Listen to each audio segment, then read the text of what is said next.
The rain hammered against the tall windows of the Manhattan office building, where I worked my second shift as a janitor, each drop echoing the exhaustion that had settled deep into my bones.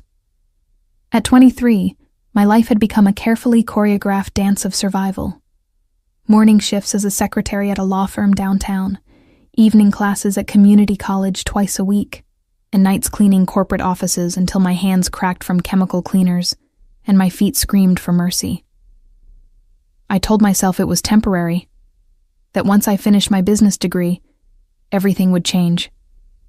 That the cramped studio apartment in Queens, with its perpetual smell of mildew, and the neighbor who played bass at 3 a.m, would become a distant memory. But 6 months ago, everything had already changed in ways I could never have anticipated, in ways that terrified me so completely that I had spent every single day since then running from a truth I could no longer hide. It started with a phone call from my supervisor at the catering company, where I occasionally picked up extra work on weekends. They needed someone last minute for a private event at the Celestial, the kind of hotel where doormen wore white gloves, and a single night in the presidential suite cost more than I made in 3 months. I almost said no. I was exhausted, my feet still aching from a double shift the day before. But the pay was triple my usual rate, and my landlord had just raised the rent again. So I put on the required black dress and white apron, pulled my dark blonde hair into a tight bun, and showed up at the service entrance with 20 other servers who looked just as tired and desperate as I felt. The ballroom was breathtaking in a way that felt almost obscene. Crystal chandeliers that probably cost more than my student loans, marble floors so polished I could see my reflection, and guests dripping in designer labels and jewelry that could fund a small country. I moved through the crowd with trays of champagne and hors d'oeuvres, invisible in the way service workers always are to the wealthy, until I felt it, that unmistakable sensation of being watched. I turned, and that's when I saw him for the first time. He stood near the floor-to-ceiling windows overlooking the city, impossibly tall and commanding in a perfectly tailored charcoal suit that probably cost more than my car. His dark hair was styled in that effortlessly perfect, slicked-back way that European men seem to master. And even from across the room I could see the sharp angles of his jaw, the intensity of his gaze, the way everyone around him seemed to lean slightly away, as if acknowledging an invisible radius of power. Adrian Caruso. I didn't know his name then, but I would learn it soon enough, along with everything else that made him both fascinating and absolutely terrifying. He didn't look away when I caught him staring, didn't pretend polite disinterest the way most people do. Instead, he raised his glass slightly in acknowledgement, the corner of his mouth lifting in something that wasn't quite a smile, but held more meaning than any words could convey. My heart started racing in a way that had nothing to do with the physical exertion of carrying heavy trays, and I told myself to look away, to remember that I was there to work, not to get tangled up with men who wore Rolex watches and radiated danger like cologne. But he found me anyway during my break, in the empty service corridor where I was trying to catch my breath and give my aching feet a rest. He appeared so quietly I didn't notice him until he spoke, his voice low and accented in ways that suggested Italian roots and expensive boarding schools. We talked for what felt like hours, but was probably only 20 minutes, about art, about the hypocrisy of wealth, about my dreams of finishing school and starting my own business someday. He listened in a way that made me feel like I was the only person in the entire city. And when he touched my hand, just a brief brush of his fingers against mine, I felt electricity shoot through my entire body. I should have walked away then. I should have recognized the warning signs, the way other guests gave him a wide berth, the deference in their eyes that went beyond respect into something closer to fear, the fact that he had 3 men in dark suits watching from a distance who were clearly not there for conversation. But I was 23 and exhausted, and so tired of being invisible, and when he asked if I wanted to see the view from the rooftop garden after my shift ended, I heard myself say yes, before my rational brain could intervene. The rooftop was empty, the city spread out below us like a carpet of stars, and when he kissed me against the glass railing with the wind whipping around us, I forgot every sensible thought I'd ever had. We went to his suite. Of course he had a suite, probably had several. And what happened next was the kind of night that exists only in movies or romance novels that embarrass you to read on the subway. He was intense and gentle, and completely present in ways I had never experienced.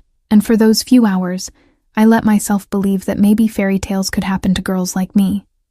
That maybe I could be someone worth pursuing by a man who looked like he'd stepped out of a magazine. But morning came the way it always does, and with it came reality. While he slept, I checked my phone and made the mistake of Googling his name. What I found made my blood turn to ice. Articles about organized crime, investigations into money laundering and racketeering, photographs of him leaving courthouses with lawyers who specialized in getting dangerous men acquitted. Adrian Caruso wasn't just wealthy and powerful. He was the head of one of the most feared crime families on the East Coast. A man whose business interests included everything from legitimate real estate to decidedly less legal enterprises that I didn't want to think about too carefully. I dressed in complete silence, my hands shaking so badly I could barely button my shirt, and I left without waking him. I threw away the business card he'd left on the nightstand with his private number, deleted the hotel from my map history, and spent the entire subway ride home, trying to convince myself that it had been a one-time mistake, a momentary lapse in judgment that I would never repeat. I told myself that men like Adrian Caruso didn't pursue girls like me beyond a single night, that he probably had a dozen women more sophisticated and beautiful than I could ever hope to be, that I would never see him again, and that was for the best. 2 weeks later, I took a pregnancy test in the bathroom of a CVS, and when both lines appeared, I sat on that toilet for 20 minutes, trying to remember how to breathe. The second test confirmed it. So did the third. I made an appointment with a clinic in Brooklyn under a fake name, paid in cash, and listened to the doctor confirm what I already knew. I was approximately 6 weeks pregnant, healthy, and facing a decision that would define the rest of my life. I thought about terminating the pregnancy. I'm not ashamed to admit that. I thought about it seriously, made appointments I didn't keep, researched options until my eyes burned. But every time I got close to making that choice, something stopped me. Not religion or morality or any external pressure, but something deeper and more fundamental that I couldn't quite name. Maybe it was the fact that I'd grown up without a father and knew exactly what that absence felt like. Maybe it was the stubborn hope that I could do this, that I could be the kind of mother I'd always wished I'd had. Or maybe it was just sheer terrifying optimism that somehow, impossibly, everything would work out. What I knew with absolute certainty was that I could not tell Adrian. The man was a mobster, someone who solved problems with violence and intimidation, someone whose world operated by rules I couldn't begin to understand. What would he do if he knew? Would he think I'd gotten pregnant on purpose to trap him? Would he see the baby as a liability, something that could be used against him by rivals or prosecutors? Would he try to take the child away from me, or worse, make both of us disappear? I had no framework for understanding how a man like that would react, and I wasn't brave enough to find out. So I decided to hide it. I moved to a different apartment in Washington Heights, using a sublet I found through a friend of a friend, paying 3 months up front in cash. I changed my phone number, deleted all my social media accounts, and told everyone who asked that I was dealing with family issues back home that required privacy. At work, I started wearing progressively looser clothing, invested in compression garments that cost more than I could afford, and developed elaborate lies about a back injury that explained why I moved carefully and couldn't lift heavy objects. When morning sickness hit hard during my 2nd month, I blamed it on food poisoning and chronic migraines. When my body started changing in ways I couldn't quite hide, I stopped going to company events, turned down lunch invitations, and cultivated a reputation for being antisocial and intensely private. The lies compounded on themselves, growing more elaborate and exhausting with each passing week. By the time I reached my 5th month, the deception had become a full-time job that required more energy than my actual employment. Every morning started with the same careful routine, standing sideways in front of my bathroom mirror, assessing how much my body had changed overnight, strategizing which combination of loose sweaters and high-waisted pants would best disguise the curve that was becoming increasingly difficult to hide. I had invested in an entire wardrobe of oversized blazers from thrift stores, flowing tunics that I layered strategically, and scarves that I draped in ways that drew the eye away from my midsection. My coworkers probably thought I had developed some bizarre fashion obsession or was hiding dramatic weight gain, but they were too polite or too disinterested to ask directly. The physical challenges were relentless and unforgiving. My secretary job required me to sit at a desk for 8 hours, and I had developed an elaborate system of positioning my chair at angles that prevented anyone from seeing my profile, of timing my bathroom breaks for moments when the office was empty, of eating lunch alone at my desk while everyone else gathered in the break room. The evening cleaning shift was even worse, bending, lifting, reaching, all while trying to protect a growing belly that seemed determined to announce itself to the world. I had to quit the catering work entirely after nearly passing out during a wedding reception, making up a story about a family emergency that required me to take a leave of absence. Money became a crushing source of anxiety that kept me awake most nights. Prenatal care, even at the sliding scale clinic I'd found in the Bronx, was expensive. Prenatal vitamins, new clothes every few weeks as nothing fit anymore, the security deposit for the new apartment, the burner phone I'd bought in case of emergencies. It all added up faster than I could earn it. I picked up freelance transcription work online, typing late into the night until my fingers cramped and my eyes burned, listening to legal depositions and medical dictations, while trying not to think about my own situation. I sold everything of value I owned: my laptop, my jewelry, even the textbooks from college that I'd planned to keep for reference. I stopped going to classes entirely, telling myself I would return after the baby came. Knowing deep down that was probably a lie, I told myself to make the present more bearable. The isolation was perhaps the hardest part, even harder than the physical discomfort or the financial stress. I had never been someone with a large social circle, but I'd had friends, casual relationships with coworkers, a network of people who made life feel less lonely. All of that disappeared the moment I decided to hide the pregnancy.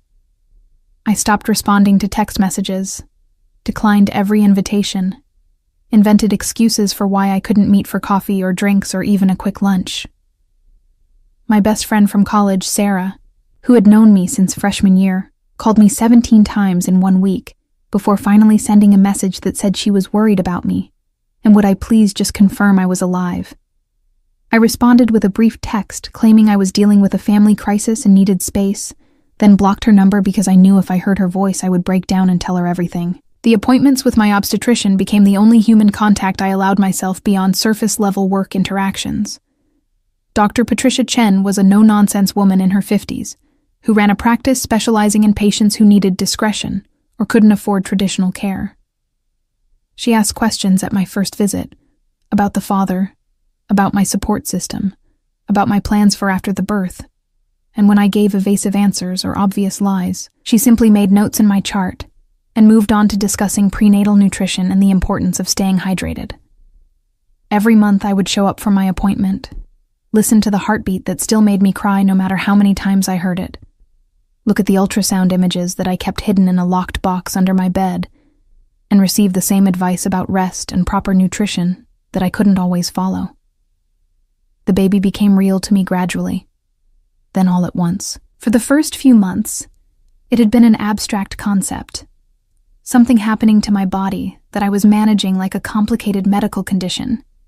But then, I felt the first flutter of movement during my 4th month, so faint I thought I'd imagined it, followed a week later by an unmistakable kick that made me gasp out loud during a meeting at work. After that, the baby was a constant presence, a little person who seemed to have opinions about what I ate and when I slept, and definitely about my posture. I started talking to them, never out loud where someone might hear, but internally, in my head, during the long, lonely nights when insomnia kept me awake. I told them about my day, about the things I wished I could give them, about the father they would never know, and whether that made me selfish or protective or just desperately afraid. I thought about Adrian constantly, even though I tried not to. I would see men on the subway with similar builds, and my heart would race before I realized it wasn't him. I dreamed about him regularly.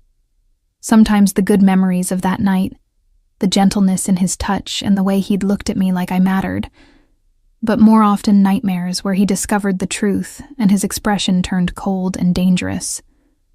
I Googled him obsessively in those early months, reading every article I could find about his business dealings, his legal troubles, his family history. There were photographs of him at charity galas with beautiful women in designer dresses, leaving restaurants with associates who all looked like they could kill someone without breaking a sweat, emerging from courthouses with that same intense expression I remembered from our first meeting. One article described him as ruthless but fair, someone who commanded loyalty through a combination of fear and genuine care for those under his protection. Another detailed a violent altercation with a rival organization that had ended with 3 people dead and Adrian walking free due to lack of evidence. The contrast between these versions of him and the man who had listened to me talk about my dreams for hours, who had touched me with such careful attention, created a cognitive dissonance I couldn't resolve. Which one was real? Could both be true? And what did it say about me that I still thought about him with something more complicated than pure fear? As my pregnancy progressed, the paranoia intensified. I became convinced that someone was following me, that I would turn a corner and find one of his men waiting to escort me to some confrontation I wasn't prepared for. I varied my routes home, checked over my shoulder constantly, avoided places I'd mentioned during our brief conversation in case he remembered and came looking. When a black SUV with tinted windows parked outside my building for 3 days straight, I nearly had a panic attack before realizing it belonged to my neighbor's boyfriend who was visiting from New Jersey. Every unexpected knock on my door, every unfamiliar voice in the hallway, sent my heart racing and my mind spinning through terrible scenarios. The lying took a psychological toll I hadn't anticipated. I had never been someone who lied easily or often, had prided myself on basic honesty even when it was uncomfortable. But now, my entire existence was built on deception, layer upon layer of untruths that I had to track carefully to avoid contradicting myself. I lied to my landlord about why I needed to break my lease early. I lied to my employers about mysterious medical appointments that were becoming more frequent. I lied to the few remaining people in my life about why I'd become so distant and unreliable. And I lied to myself, constantly, about whether I was doing the right thing or just taking the cowardly way out. The worst moments came late at night when I was alone with my thoughts and the baby's movements and the crushing weight of uncertainty about the future. I would lie in bed in my tiny apartment, listening to sirens and shouting from the street below, and wonder what I would do when the baby arrived. How would I afford childcare? Could I manage work and an infant alone? What would I tell my child about their father when they were old enough to ask? Would I keep lying, creating an elaborate fiction about a man who didn't exist? Or would I tell some version of the truth that would leave them with more questions than answers? I had researched every possible option: adoption, foster care, government assistance programs, nonprofit organizations that helped single mothers. I had filled out applications for subsidized housing and childcare vouchers and emergency financial aid.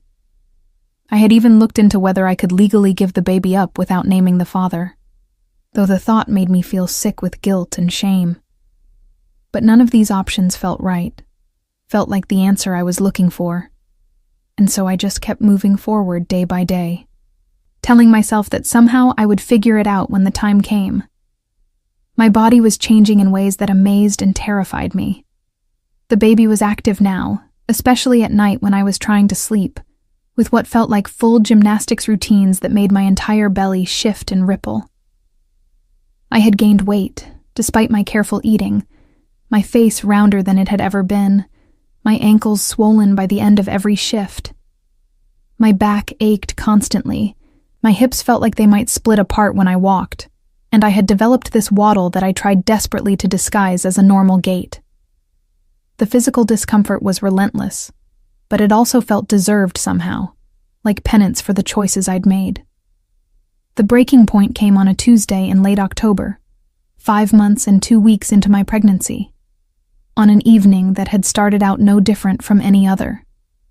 I had finished my secretary shift at the law firm, grabbed a sad sandwich from a bodega for dinner, and headed to my cleaning job at the corporate building in Midtown, where I'd worked for almost a year. The building housed various companies, financial firms, consulting agencies, a few tech startups, and I was responsible for the 12th through 15th floors, which meant 4 hours of emptying trash, vacuuming carpets, and cleaning bathrooms that executives barely acknowledged using. That particular evening, I felt off from the moment I arrived. The baby had been active all day, pressing against my ribs in ways that made it hard to breathe deeply, and I'd developed a headache during my commute that seemed to intensify with every passing hour. I pushed through anyway because I couldn't afford to miss a shift, not when I was already behind on saving money for when I wouldn't be able to work at all. I started on the 15th floor as usual, working my way through the offices systematically, trying not to think about how my back ached or how badly I needed to sit down. Around 8:30, my phone rang with a call from my landlord. I almost didn't answer, knowing it couldn't be good news, but some masochistic impulse made me pick up. His voice was apologetic but firm. The building had been sold, the new owners were planning renovations, and everyone had to be out by the end of the month. He understood this was difficult. He really did. But his hands were tied, and while he could return my security deposit within a week, I would need to find somewhere else to live immediately. The conversation lasted maybe 5 minutes, but by the time I hung up, my hands were shaking so badly I could barely hold the phone. For a moment, I just stood there in the empty hallway, staring at the industrial carpet and trying to process what this meant. I had enough money saved for another month of rent, maybe 2 if I stretched it, but finding a new apartment in New York City that I could afford on my income, especially one that would rent to a visibly pregnant single woman with no verifiable references or stable family situation, felt impossible. I thought about the baby, about what would happen if I ended up homeless, about whether this was the universe's way of telling me I'd made a terrible mistake in thinking I could do this alone. The panic hit me like a physical force, making my chest tight and my vision blur at the edges. I stumbled toward the nearest bathroom, barely making it inside before my legs gave out, and I sank to the floor against the wall. And then, for the first time since I'd found out I was pregnant, I completely fell apart. The tears came in huge, gasping sobs that I couldn't control. The kind of crying that makes your whole body shake and your throat raw. I wrapped my arms around my belly, feeling the baby moving inside me, and cried for everything I'd lost and everything I was afraid of losing still. I don't know how long I sat there on that cold tile floor, hunched over my pregnant belly in an empty bathroom in a building where I was supposed to be working. It could have been 5 minutes or 30. All I knew was that at some point, I became aware of footsteps in the hallway, heavy and deliberate, stopping right outside the bathroom door. I tried to quiet my crying, to pull myself together, but my body wouldn't cooperate. The door handle turned even though I'd locked it, and then the entire door frame shuddered as someone forced it open with what sounded like a single powerful kick. I looked up, tears still streaming down my face, and saw him. Adrian Caruso stood in the doorway of that bathroom like an apparition from my worst nightmares and most secret wishes, dressed in a 3-piece navy suit that probably cost more than I made in 6 months. His dark hair perfectly styled in that slicked-back way I remembered, a diamond-studded watch catching the fluorescent light. For a moment, we just stared at each other, and I watched his expression shift from concern to shock, to something I couldn't quite identify as his eyes traveled from my tear-stained face down to where my arms were wrapped protectively around a belly that was no longer possible to hide. His voice, when he finally spoke, was rough and low and filled with an emotion I'd never heard from him before. "Natalie." Just my name. but the way he said it made me start crying harder. He moved toward me, and I instinctively pressed myself harder against the wall, which made him stop mid-step like I'd slapped him. "How long?" he asked, and I could hear him fighting to keep his voice level. "How long have you been pregnant?" I couldn't answer, couldn't form words past the sobs that kept coming. He crouched down slowly, carefully, keeping some distance between us like he was approaching a frightened animal. Up close, I could see details I'd forgotten. The small scar above his left eyebrow, the exact shade of his eyes which were darker than I remembered, the way a muscle in his jaw tightened when he was trying to control himself. "Who's the father, Natalie?" His voice had gone very quiet, very dangerous. "Tell me now, who's the father?" The question hung in the air between us, and I knew I had seconds to make a decision that would change everything. I could lie, tell him it was someone else, some invented boyfriend or random hookup that had nothing to do with him. But looking into his eyes, seeing the way he was barely holding himself together, I couldn't do it. The truth came out in a whisper that was barely audible. "You are." I watched the words hit him like a physical blow. He rocked back on his heels, his hand coming up to his mouth, his eyes going wide with something that looked like shock and fury and hurt all mixed together. "You're telling me," he said slowly, his accent thickening the way it had that night when his emotions had overcome his careful control, "that you've been carrying my child for," he gestured at my obvious belly, "months? And you didn't think I deserved to know." "I was scared," I managed to say through my tears. "I didn't know what you would do. I didn't know if you would—" I couldn't finish the sentence, couldn't articulate all the terrible scenarios I'd imagined. His expression hardened, and when he spoke again, his voice was cold enough to make me shiver. "What did you think I would do, Natalie? What exactly did you imagine?" He stood up abruptly, pacing the small bathroom like a caged animal. "Did you think I would hurt you, force you to do something you didn't want, make you disappear?" Each question was sharper than the last, and I could hear genuine pain underneath the anger. "I don't know you," I said, and it came out more defensive than I intended. "We spent one night together. I only knew what I read about you online, and none of it suggested you would be happy about an accidental pregnancy with someone you barely knew." He turned to face me so fast I flinched. "One night," he repeated, his voice incredulous. "You think that was just one night to me? You think I haven't spent the last 6 months trying to find you, wondering what I did wrong to make you run away like I was some kind of monster?" He ran his hand through his hair, disrupting the perfect styling. "I had people searching for you, Natalie. Discreetly, because I didn't want to scare you, but I looked. Do you have any idea how much it costs to disappear from someone with my resources? How carefully you must have hidden."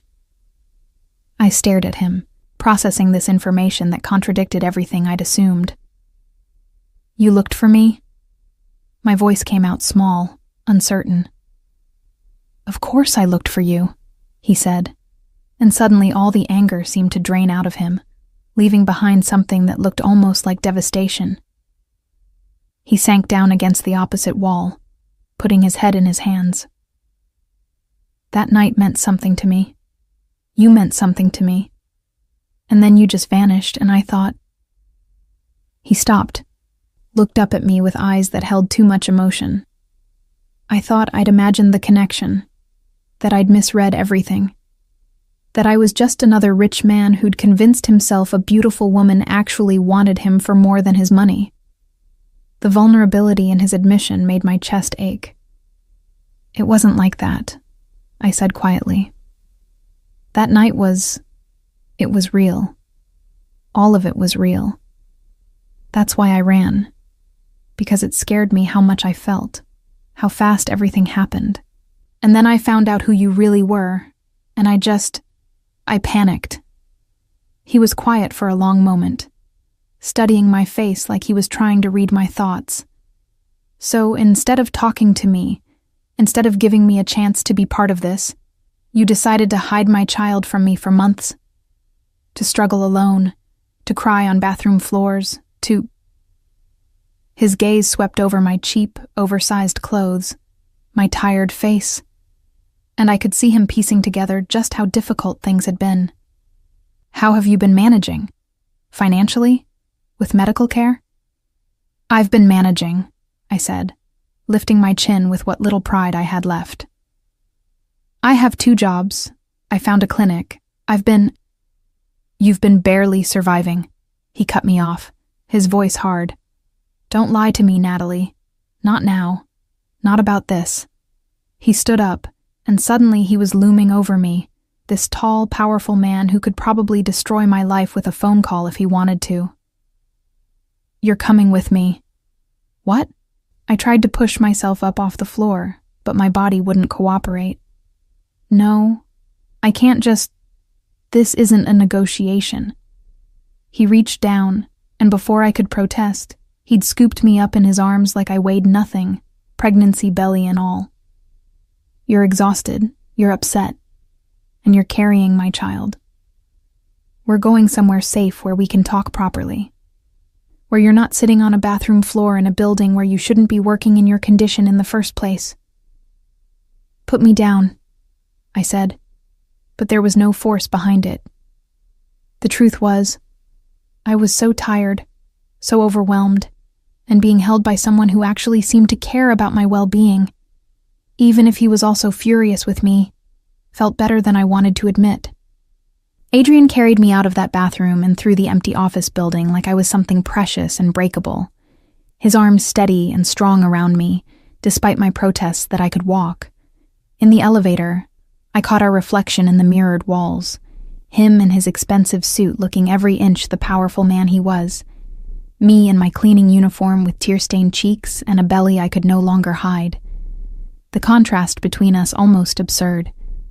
His jaw was set in a hard line, and I could see a muscle ticking in his cheek that suggested he was holding back a storm of emotions through sheer force of will.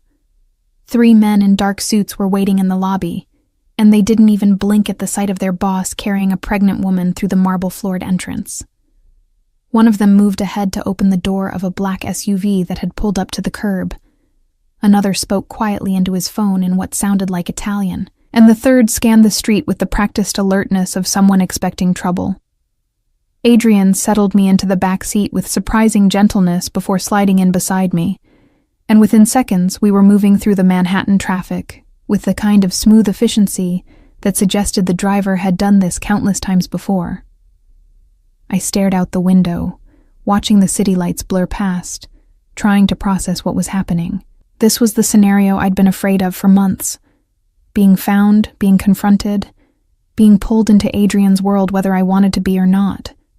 Except it wasn't playing out the way I'd imagined. He wasn't threatening me or trying to take control through intimidation.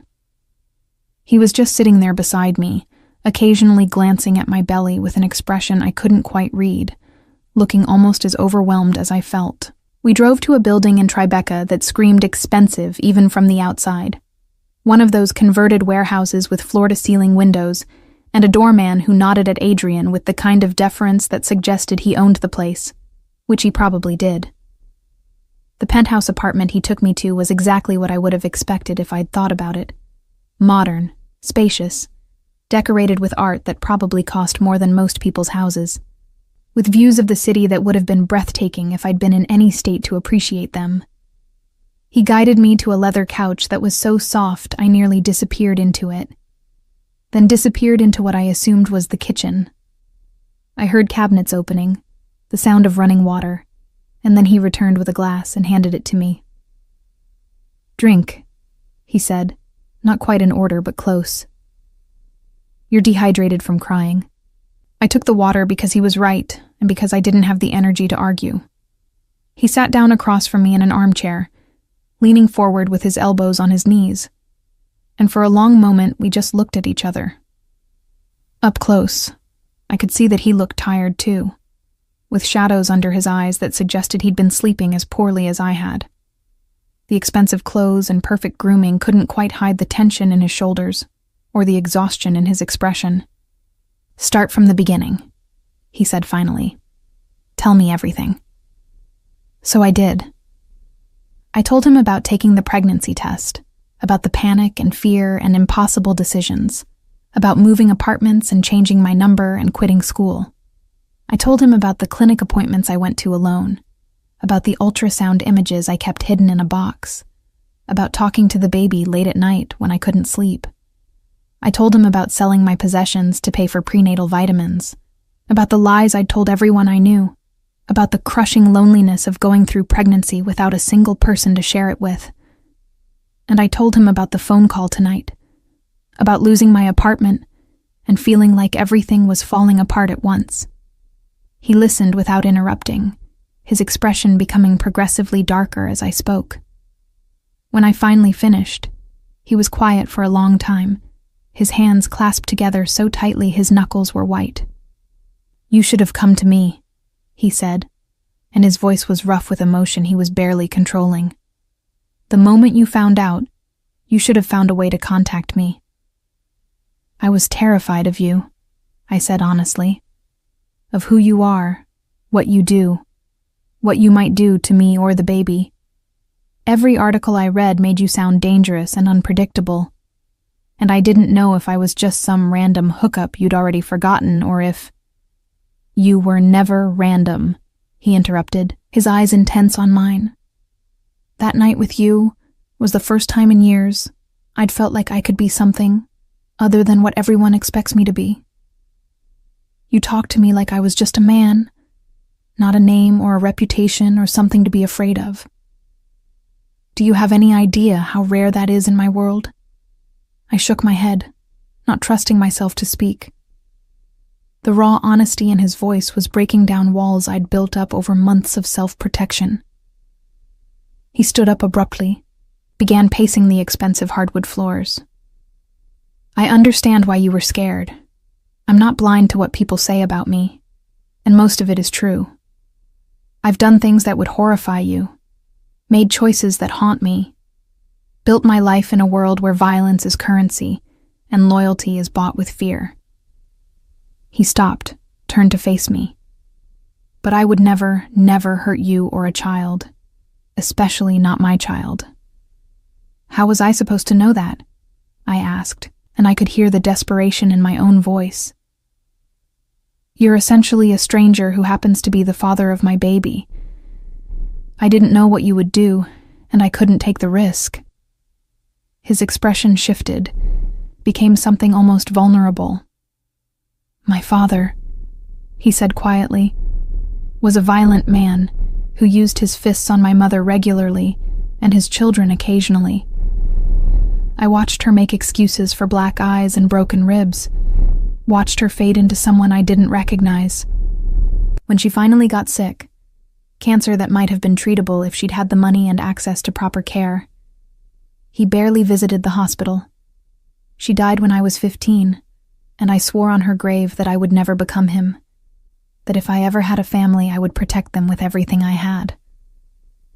I felt tears starting again, but for different reasons this time. "I'm sorry," I whispered. "I didn't know." "Of course you didn't know," he said, and some of the hardness left his voice. "We had one night, Natalie. One perfect night that I've replayed 1,000 times, trying to figure out what I did to make you run. But we're past that now.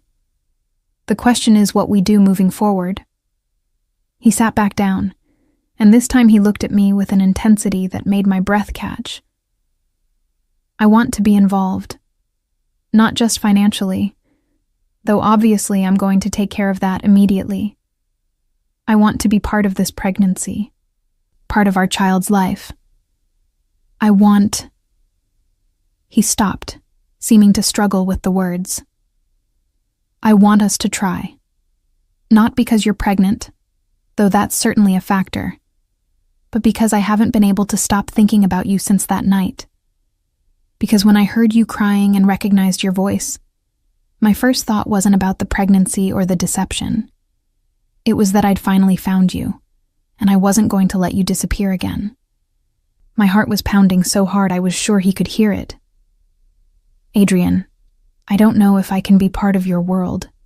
The things you do, the danger. I'll change," he said immediately. "Not who I am fundamentally, but the parts that put you at risk. I've been thinking about stepping back from certain operations anyway, delegating more to people I trust. And I have resources you can't imagine. Security, protection, the ability to make sure you and the baby are safe no matter what threats might arise." "That's not normal," I said, almost laughing despite everything. "Normal people don't need security teams and protection details. We stopped being normal people the moment you got pregnant with the heir to the Caruso family," he said bluntly. "Whether you like it or not, this child makes you both targets. My enemies will see you as leverage, as a weakness they can exploit. The only way to keep you safe is to bring you into my protection fully, to make it clear that touching you means war with me." The reality of what he was saying settled over me like a weight. I'd been so focused on hiding from Adrian that I'd never really considered the other dangers that might exist, the threats from people I didn't even know existed. "This is insane," I said. My life was supposed to be simple. I was supposed to finish college, maybe start a small business, live in a normal apartment and have a normal family. "Maybe you still can," he said softly. "Just with some very well-paid security personnel in the background and a significantly nicer apartment." He reached out slowly, giving me time to pull away, and when I didn't, he placed his hand gently on my belly. The baby kicked immediately, as if responding to his touch, and I watched his expression transform into something like wonder. The next few days passed in a blur of changes that happened so fast I could barely process them. Adrian didn't ask for my permission or input so much as inform me of decisions he'd already made, and while part of me bristled at his high-handed approach, I was too exhausted and overwhelmed to fight most of it. Within 24 hours of that bathroom confrontation, he'd moved all my possessions from my tiny apartment in Washington Heights to a secure building in the Upper East Side, where he maintained what he called a safe house. A 3-bedroom apartment with round-the-clock security, a kitchen that was bigger than my entire previous living space, and windows that overlooked Central Park, with views that probably cost more per month than I'd made in a year. He didn't move in with me, which surprised me until I realized he was trying to give me space to adjust, to not overwhelm me more than he already had. But he was there constantly.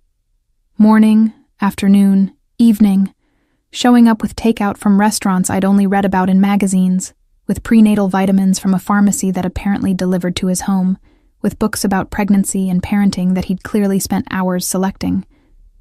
He attended every doctor's appointment, sitting in the examination room with an intensity that made Dr. Chen raise her eyebrows but ask no questions, his hand finding mine when we heard the heartbeat, his expression unreadable when he saw the ultrasound images that showed a baby who was healthy and growing right on schedule. The transformation in how I lived was jarring and uncomfortable in ways I hadn't expected. Suddenly, I had everything I desperately needed for months: proper nutrition, adequate rest, medical care that didn't require me to choose between prescriptions and rent. But accepting it all made me feel like I'd lost something fundamental about my independence. Adrian had insisted I quit both my jobs immediately, and when I'd protested that I needed to work, that I couldn't just accept his charity, he'd looked at me like I was being deliberately obtuse, and pointed out that growing his child was work enough, and that I should have been resting months ago, instead of cleaning office buildings while 5 months pregnant. He'd deposited money into a bank account he'd opened in my name, an amount that made me actually gasp when I saw the statement. When I tried to argue about it, tried to establish some boundaries around his financial support, he'd cut me off with a tone that brooked no argument.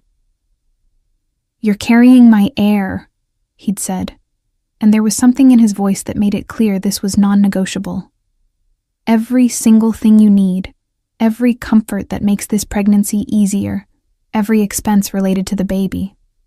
It's not charity, Natalie. It's my responsibility, and frankly, my privilege. Don't insult either of us by pretending you don't need the help." But it wasn't just about money or comfort or logistics. What unsettled me most was how Adrian was around me, how he seemed to be genuinely trying to be different from what I'd expected. He was still intense, still commanding, still clearly someone who was used to getting his way and had the power to make it happen. But with me, he was careful in ways that suggested he was constantly monitoring himself, reining in impulses that might scare me or make me pull away. He asked before touching my belly, even though I could see how much he wanted to feel the baby move. He listened when I talked about my fears or concerns without trying to immediately fix everything.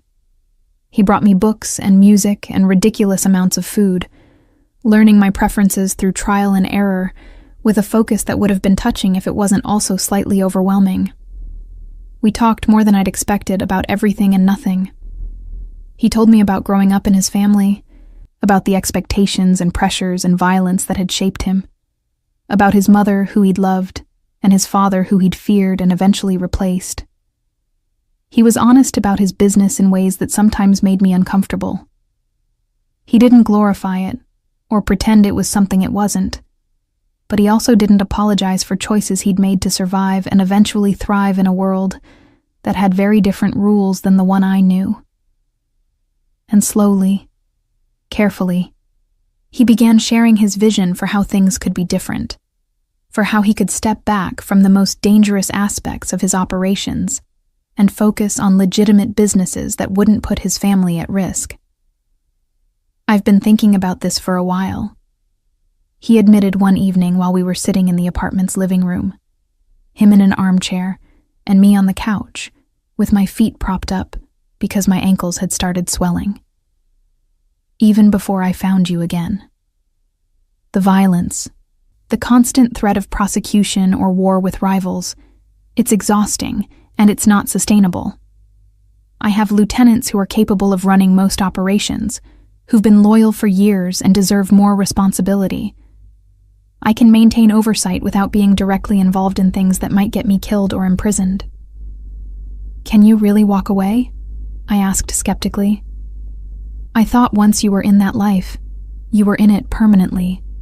I'm not talking about walking away entirely, he clarified. I'll always be who I am, always have connections and influence.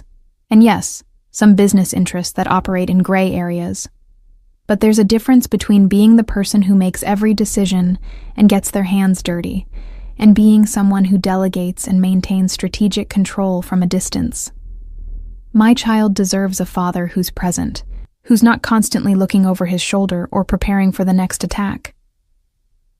I wanted to believe him, wanted to trust that he could change enough to make this work. But I'd read enough about organized crime to know that leaving wasn't simple, that enemies didn't just forget about you because you decided to be less involved. What about the people who see the baby as leverage? I asked, voicing the fear that had been growing since he'd first mentioned it. You said your enemies would target us. How does you stepping back change that? His expression hardened. It doesn't, not entirely. Which is why you'll have security with you whenever you leave this apartment. Why the baby will have protection from the moment they're born. Why I'm restructuring my entire operation to eliminate the rivals who pose the biggest threats. He leaned forward, his eyes intense. I know this isn't the life you wanted, Natalie. I know it's not normal or simple or anything like what you imagined when you thought about having a family. But I can keep you safe. Both of you. That's not arrogance. It's a promise I'm prepared to back up with every resource I have. The certainty in his voice should have been reassuring, but instead, it just highlighted how far my life had diverged from anything I'd planned.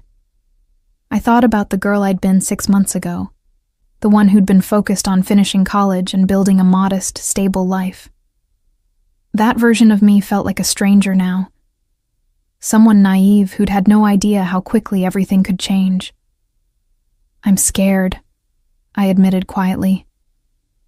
Of this world, of what it means for our child, of whether I'm strong enough to survive in it. You're already surviving in it, he said. You've been surviving it for months, alone, with no support and minimal resources. You're stronger than you think, Natalie. You just need to stop trying to do everything by yourself and let someone help carry the weight. Over the following weeks, I started to let myself believe that maybe, possibly, this could work.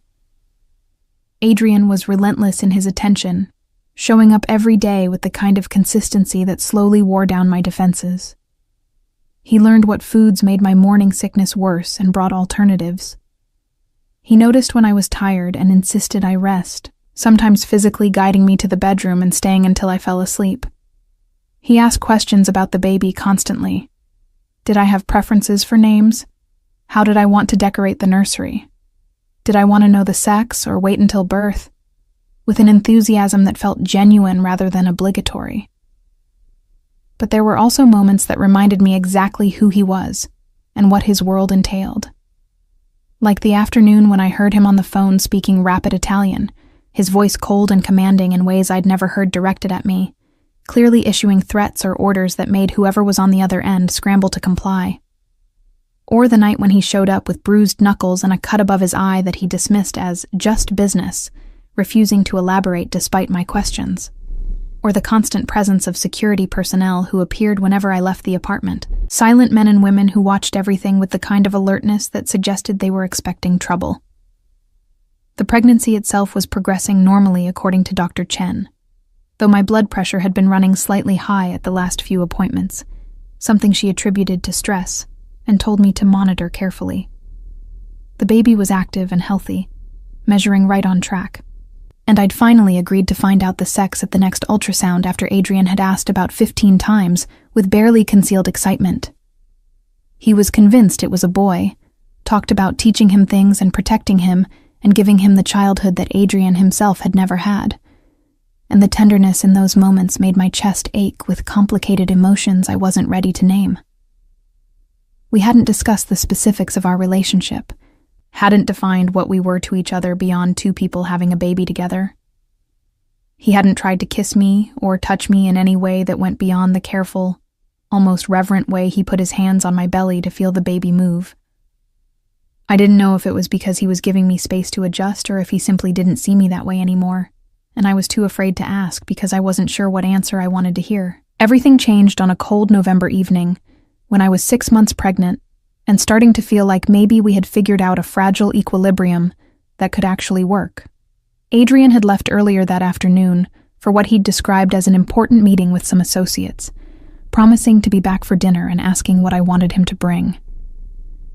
I'd been reading in the living room, occasionally talking to the baby about everything and nothing, when I heard shouting from the hallway outside the apartment, followed by sounds that could only be gunfire.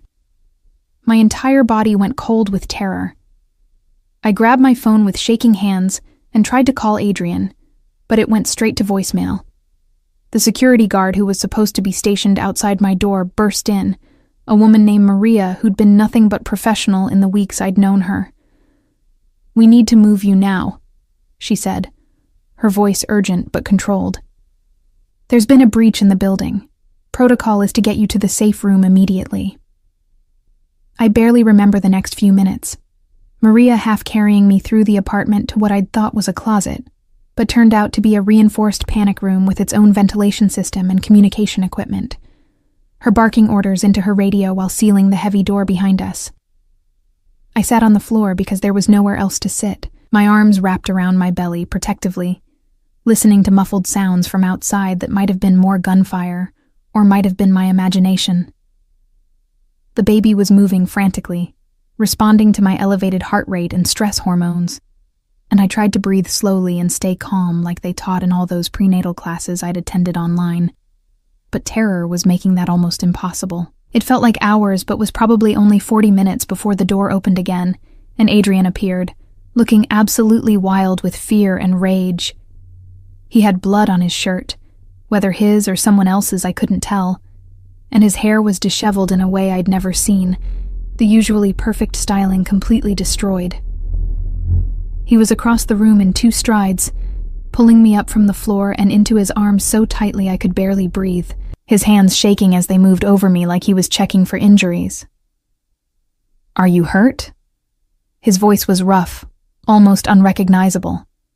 "Did anyone touch you? Is the baby..." "We're fine," I managed to say, though I was shaking so hard I could barely get the words out. "What happened? What was that?" His expression turned absolutely murderous. "Rivals," he said shortly. "The Moretti family, trying to send a message by going after you. They didn't get close.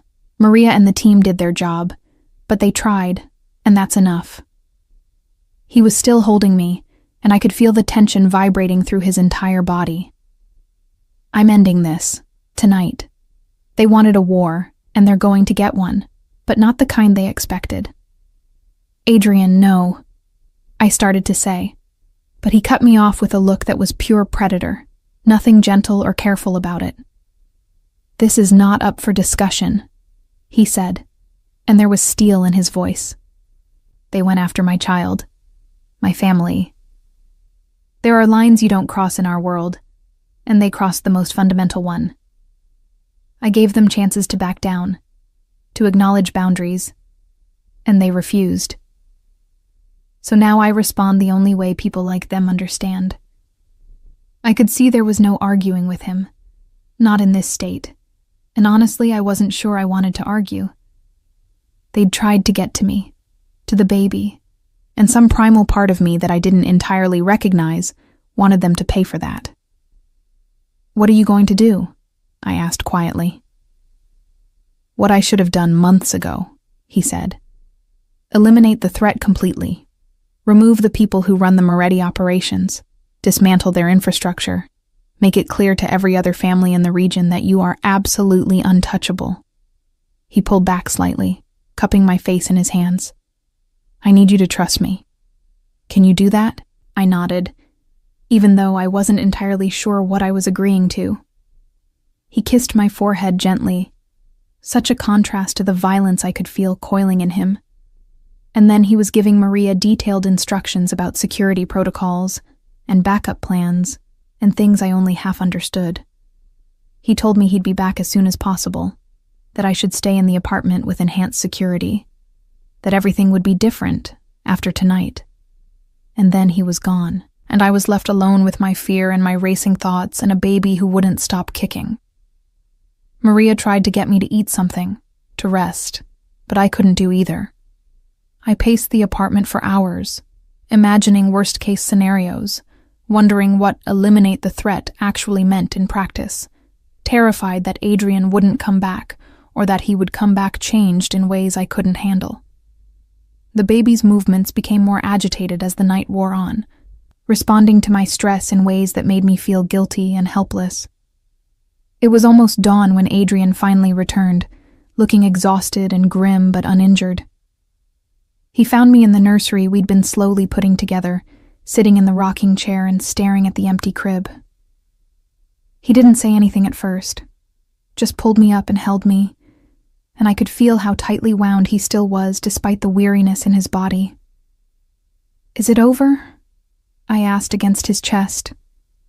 "It's over," he confirmed. "The Moretti leadership is gone, their operations dismantled, their territory redistributed.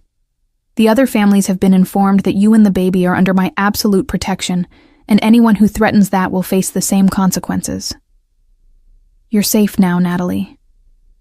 I promise you're safe."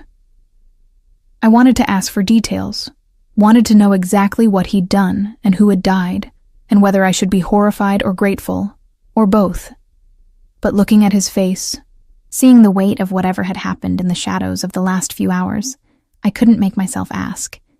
Instead, I just nodded and let him lead me to bed, where he held me while I finally fell asleep from pure exhaustion. The next few weeks were strange and tense. Adrian was different after that night, harder in some ways, but also more determined to prove that he could be the father and partner he'd promised to be. He accelerated his plans to step back from direct operations, promoted people he trusted to handle the day-to-day business, and spent more time with me than I'd ever expected. He was there for every appointment, every milestone, every moment of discomfort or fear. He read pregnancy books with an intensity that would have been amusing if it wasn't also touching, asked Dr. Chen so many questions that she started bringing extra time to our appointments, and generally threw himself into preparing for fatherhood with the same focus he'd probably once applied to building his empire. We still hadn't defined what we were to each other, but something had shifted after the attack. We were closer now, united by the very real danger we'd faced, and the baby that connected us more surely than any words could. He still didn't push for physical intimacy beyond holding me when I needed comfort, or putting his hands on my belly to feel the baby move. But there was a tenderness in how he looked at me that made my heart race in ways that had nothing to do with fear. I went into labor 3 weeks early, on a snowy January afternoon, when Adrian was in a meeting with his lawyers about transferring various business assets. My water broke dramatically while I was trying to organize the nursery, and suddenly everything became chaos. Maria calling for backup, Adrian appearing within minutes looking absolutely terrified despite his attempts to stay calm, the drive to the hospital that felt both too fast and not fast enough. And then hours of labor that were simultaneously the most painful and most profound experience of my life, with Adrian holding my hand through every contraction, whispering encouragement in English and Italian, looking at me like I was performing some kind of miracle. The attack came during the final stage of labor, when I was too far gone to really process what was happening. I heard shouting, saw Adrian pull a gun from somewhere, watched him position himself between me and the door, with an expression that promised death to anyone who came through it. Maria and the rest of the security team locked down the delivery room, while hospital security dealt with what turned out to be a last desperate attempt by remaining Moretti associates to harm us. It was over in minutes. The threat neutralized before it could get anywhere near us, but it cemented something fundamental. Our child was being born into violence whether I liked it or not, and the only way to protect them was to accept Adrian's world fully. And then, after hours of pain and fear and effort, our son was born. Adrian cut the umbilical cord with hands that shook slightly, and when the doctor placed our baby in his arms, I watched this dangerous, powerful man who'd killed people just weeks ago break down completely. He cried holding our son, whispered promises in Italian that I couldn't understand but felt in my bones, and looked at me with such raw emotion that I started crying too. "I'm going to protect you," he said, and I knew he meant both of us. Both of you. Whatever it takes, however I need to change, I'll do it. You're my family now, Natalie. The only thing that matters. I reached up to touch his face, this man who terrified me and comforted me in equal measure, and said the words that had been building for weeks. I love you. I don't know when it happened, or if it's smart, or if I'm making a terrible mistake. But I love you. His expression transformed into something that looked like wonder and relief and determination all mixed together. I fell in love with you that first night, he admitted, and I've been falling harder ever since. I know my world is violent and dangerous and not what you wanted, but I swear I'll spend the rest of my life making sure you never regret giving me this chance.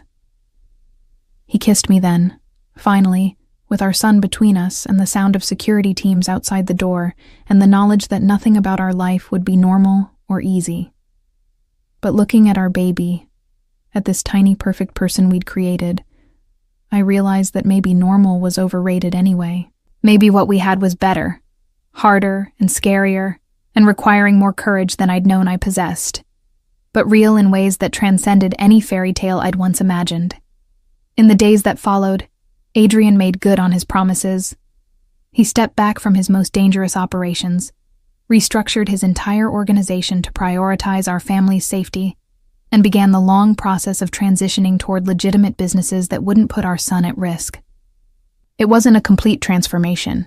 He was still who he was, still had connections and power that operated in shadows. But it was genuine change, the kind that came from loving something more than he loved power. We moved to a house outside the city with security that rivaled a fortress, created a life that balanced Adrian's business needs with our son's safety and my slowly rebuilding sense of self. I started taking online classes again, working toward finishing my degree on my own timeline, with Adrian's full support and encouragement. We built something that looked almost like a normal family, if you ignored the armed security and the occasional meetings with people who clearly operated outside the law. Our son, who we named Marco after Adrian's mother's maiden name, grew up knowing he was loved fiercely by both parents, protected absolutely, an heir to a complicated legacy that we would help him navigate when he was old enough to understand.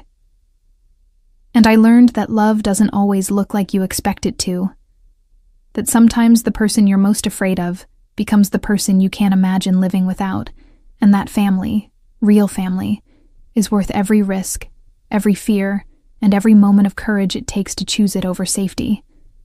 I'd hidden the truth for months, terrified of what Adrian would do when he found out. But in the end, that truth became the foundation for something stronger than I'd ever imagined. A love built not on perfection or ease, but on choosing each other every single day despite the dangers, the differences, and the impossible complications of the world we inhabited together. The first few months of Marco's life were a study in contradictions that I never could have anticipated. Moments of pure domestic bliss interwoven with stark reminders that our family existed in a world most people only saw in movies. I would be sitting in our nursery at 3 a.m, feeding our son while watching the sunrise over the heavily secured property, feeling like the most normal new mother in the world. And then I'd notice the armed guard doing rounds outside the window, and remember that normal had never really been an option for us. Adrian had meant what he said about protection, about restructuring his entire life around keeping us safe, and the evidence of that commitment was everywhere I looked. The house he'd chosen for us was technically in Westchester, far enough from the city to feel almost suburban, but close enough that he could still attend necessary meetings when required. It was beautiful in an understated way. Not the ostentatious mansion I might have expected, but a renovated colonial with good bones, tall windows that let in natural light, and enough property that the security measures could be implemented without making it feel like we lived in a compound. He'd consulted me on every decision about the interior, learning my preferences and tastes with the same intensity he applied to everything else, and the result was a home that actually felt like mine, rather than just another space he controlled. But the security was undeniable, and sometimes suffocating. There were cameras covering every angle of the property, motion sensors in the woods that surrounded us, a panic room even more sophisticated than the one in the apartment, and a rotating team of guards who operated in shifts around the clock. Maria had become our head of security, and while I'd grown to trust her completely, there were moments when I resented needing her at all, when I wanted to take my baby for a walk without coordinating with armed professionals about routes and timing and potential threats. Adrian was navigating his own complicated transition, and I could see the strain it put on him even as he tried to hide it from me. He'd been true to his word about stepping back from direct involvement in the most violent aspects of his business, delegating authority to lieutenants he'd been grooming for years, focusing his attention on legitimate enterprises that couldn't be traced back to organized crime. But pulling away from that world wasn't as simple as just making a decision. There were expectations he had to manage, alliances he had to maintain carefully so they didn't feel betrayed or weakened, and a constant need to prove that his reduced involvement didn't mean he was weak or vulnerable to challenge. I watched him take phone calls at odd hours, his voice dropping into that cold, commanding tone that still made me shiver sometimes, issuing orders or making decisions about things he carefully never discussed with me in detail. He would disappear for meetings that lasted hours, coming home with tension written across his shoulders and exhaustion in his eyes, and I learned not to ask too many questions about where he'd been or what he'd done. It wasn't that he was deliberately hiding things from me. We'd established early on that I didn't want or need to know the specifics of operations that might keep me awake at night, but rather that we'd found an unspoken agreement about the boundaries between his business and our family life. What surprised me most was how naturally he took to fatherhood, how the same intensity and focus that made him dangerous in his professional world translated into complete devotion to our son. He was involved in every aspect of Marco's care, in ways that defied every stereotype I'd ever heard about powerful men and parenting. He learned to change diapers with the same precision he probably applied to planning operations, studied baby development milestones like they were intelligence reports, and got up for night feedings without complaint, even when I knew he had important meetings the next morning. I would find him in the nursery at random hours just watching Marco sleep, his expression soft in ways I'd never seen when he thought no one was looking. The vulnerability he showed around our son was almost harder to witness than his professional ruthlessness had been. He was terrified of doing something wrong, of somehow damaging this perfect little person we'd created. And that fear made him second-guess himself in ways that were completely foreign to a man who normally made decisions with absolute certainty. He asked me constantly if he was holding Marco correctly, if he was feeding him right, if the baby seemed happy or uncomfortable, or in need of something Adrian didn't know how to provide.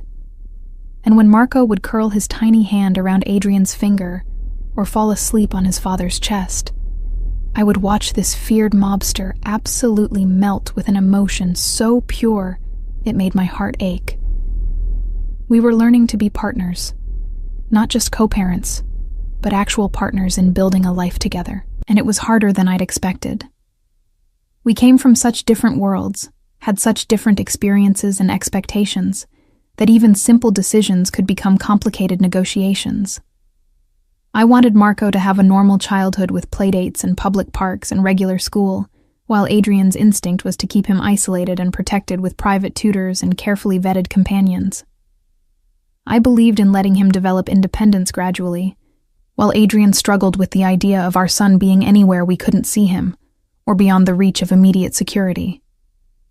We fought about these things, sometimes late into the night after Marco was asleep.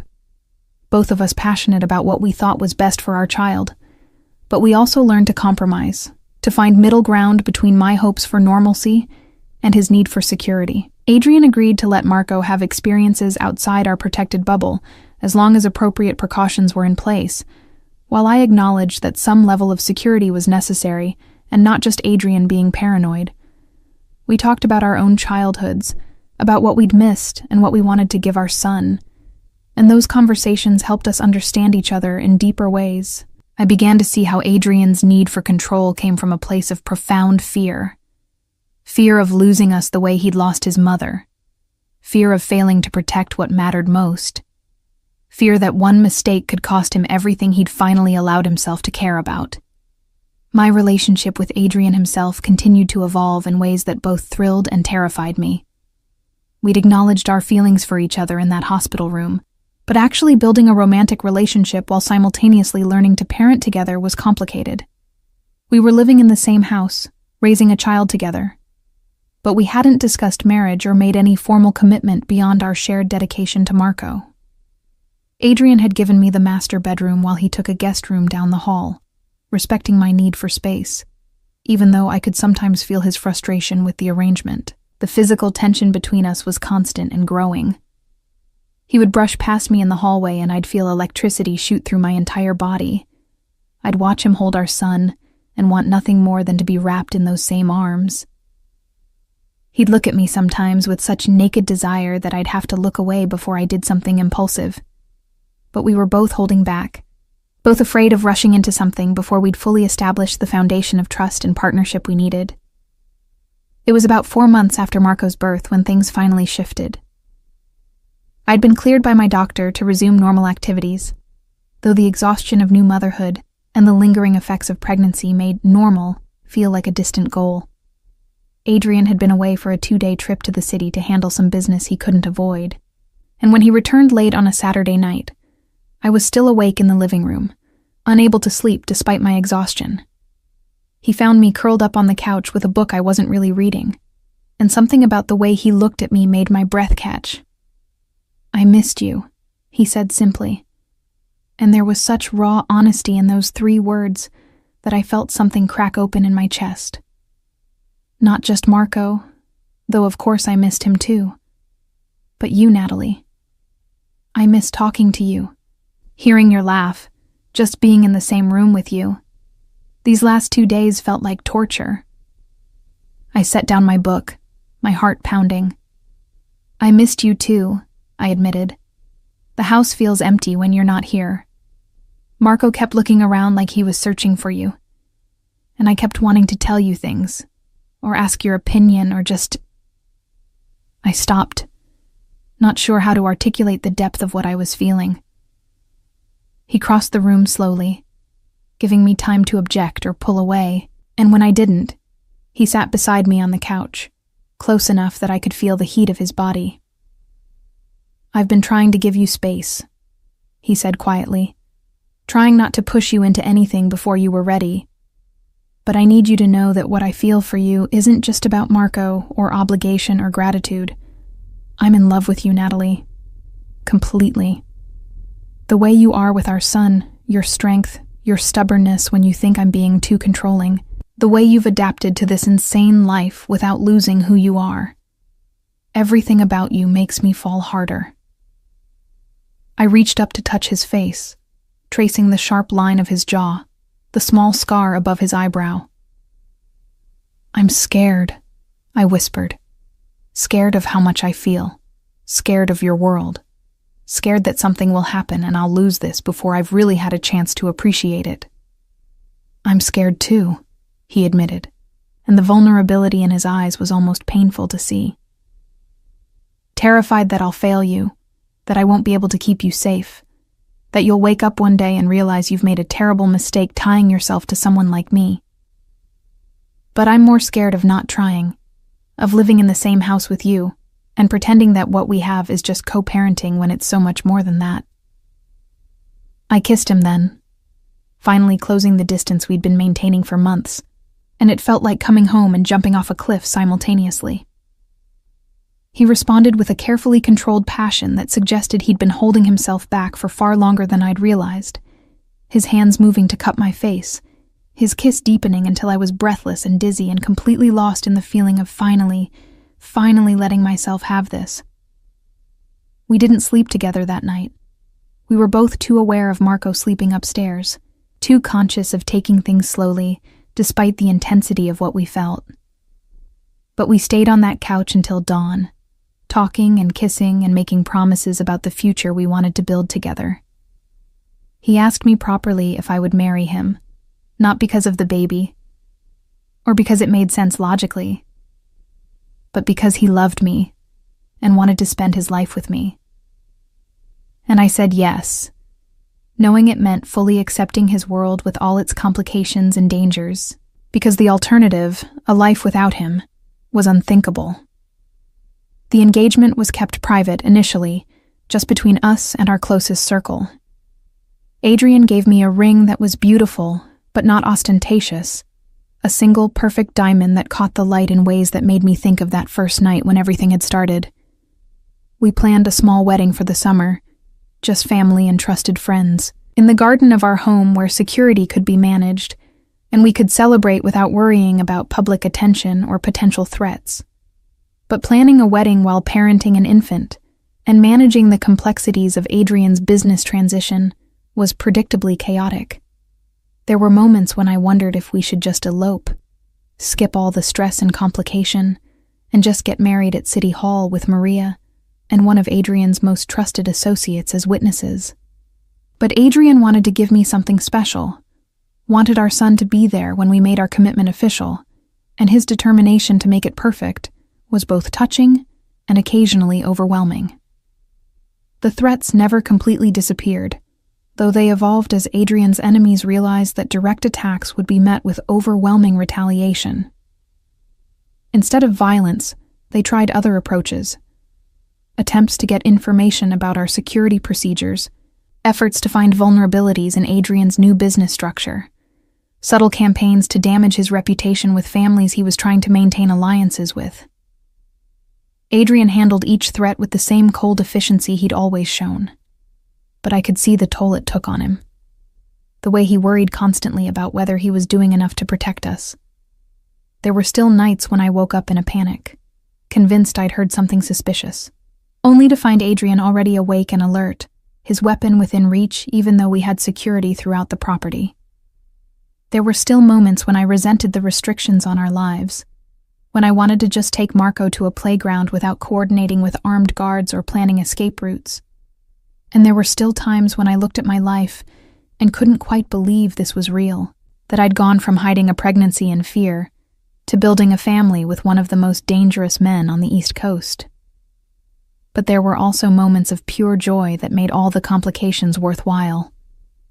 Watching Adrian teach Marco to make silly faces, the two of them giggling together with identical expressions of delight.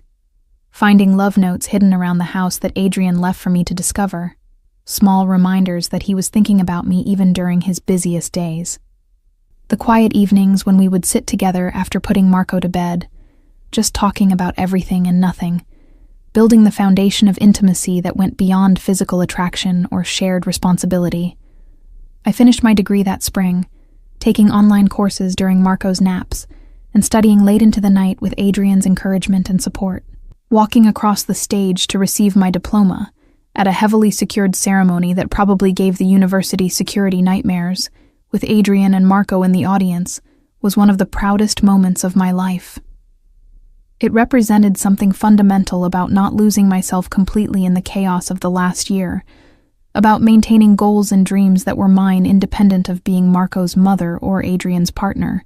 Adrian made good on his promise to transition toward legitimate business, though I learned that legitimate in his world often meant technically legal, but still operating in moral gray areas. He invested heavily in real estate development, in technology startups that needed capital and connections, in hospitality ventures that benefited from his understanding of how to manage complex operations. He maintained relationships with his old world, but at a careful distance, consulting rather than commanding, advising rather than controlling. It wasn't a complete severing. That probably wasn't possible given his history. But it was genuine change that came from putting us first. We got married on a perfect June afternoon in our garden, with Marco, now 8 months old and impossibly beautiful, serving as our ring bearer with Maria's help. It was small and intimate, with fewer than 30 people in attendance, but it felt more real than any elaborate ceremony could have been. I wore a simple white dress that made Adrian's eyes go dark with desire when he saw me, and he wore a perfectly tailored suit that reminded me of that first night while being completely different. We wrote our own vows, and when Adrian promised to protect and cherish and choose me every single day, regardless of what threats or challenges arose, his voice broke with emotion that made half the guests cry. That night, after all the guests had left and Marco was asleep and the house was finally quiet, we were finally, completely together as husband and wife. It was different from that first night. Slower, more intentional, weighted with all the history and love and commitment we'd built. Adrian was reverent and passionate and completely present, and afterward, lying in his arms in the master bedroom that was now ours rather than just mine, I felt a peace I'd never experienced before. This was my family, my home, my life. Complicated and dangerous, and absolutely nothing like what I'd once imagined, but mine in ways that mattered more than any fantasy. The truth was that I'd spent months hiding from Adrian, terrified of what he might do if he discovered the pregnancy. But in the end, being found had been the best thing that could have happened.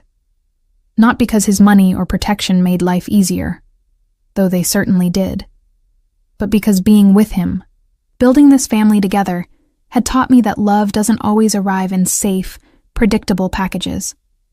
Sometimes it comes wrapped in danger and complications and choices that terrify you, and you have to be brave enough to reach for it anyway. Sometimes the person you're most afraid of becomes the person you trust most completely. And sometimes hiding from the truth delays, but doesn't prevent the inevitability of love finding you exactly when you need it most, even if you're too scared to see it at the time.